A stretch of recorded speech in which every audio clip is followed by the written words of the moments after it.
Haleluya, Shalom saudara.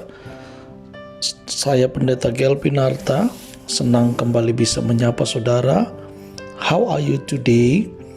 Tema kita hari ini adalah lupa diri. Pembacaan kita terambil dalam kitab 2 Samuel pasal 12 ayat 1 sampai dengan ayat yang ke-14. Namun yang merupakan nats kita saya baca di ayat yang ayat yang ke-8 saudara ya, dari 2 Samuel pasal 12 ayat yang ke-8. Demikian firman Tuhan.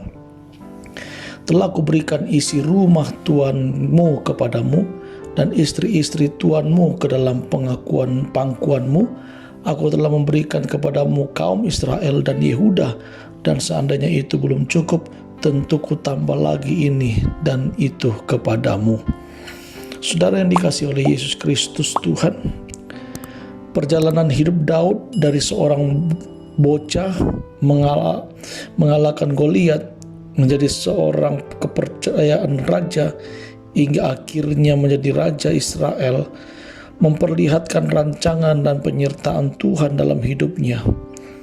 Daud juga hidup dalam ketaatan dan takut akan Tuhan. Namun pada masa kejayaannya Daud malah jatuh ke dalam dosa. Saudaraku yang dikasihi oleh Tuhan, dalam perikop hari ini, Tuhan mengutus Nathan mendatangi Daud.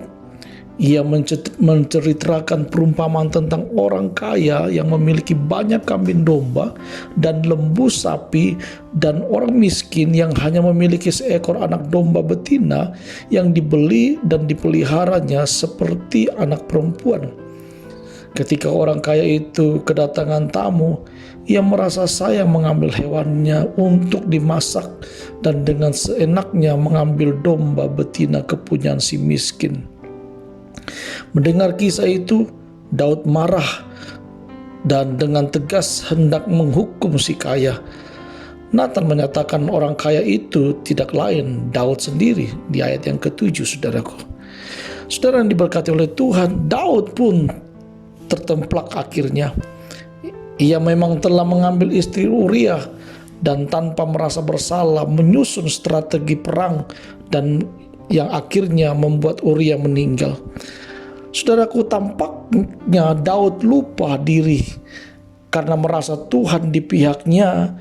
Ia malah berbuat sesuka hatinya tanpa memikirkan akibatnya dan tanpa menyadari bahwa satu pelanggaran membawa dampak yang luar biasa dalam kehidupannya.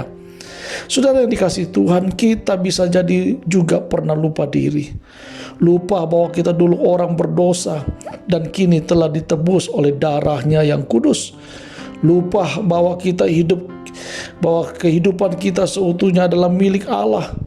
Lupa bahwa kita hidup untuk melakukan kehendak-Nya, yaitu mewartakan kabar baik Injil keselamatan kepada setiap orang. Oleh karena itu, saudara yang dikasihi Tuhan, janganlah sampai kita lupa akan jati diri kita. Jika kita lupa diri, dosa telah mengintip di depan mata kita.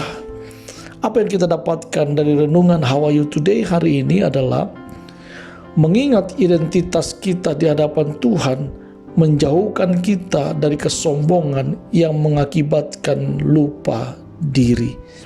Jika Bapak Ibu Saudara diberkati dengan renungan How Are You Today hari ini, jangan lupa saudara bisa like, komen, subscribe, sharekan kepada keluarga, sahabat, saudara, supaya mereka juga diberkati dan dibangun dengan berkat yang sama. Untuk kemajuan pelayanan ini, dukung saya dalam doa supaya terus bisa menjadi berkat bagi kita semua. Saya Pendeta Gelvin Arta, Tuhan Yesus memberkati. Amin.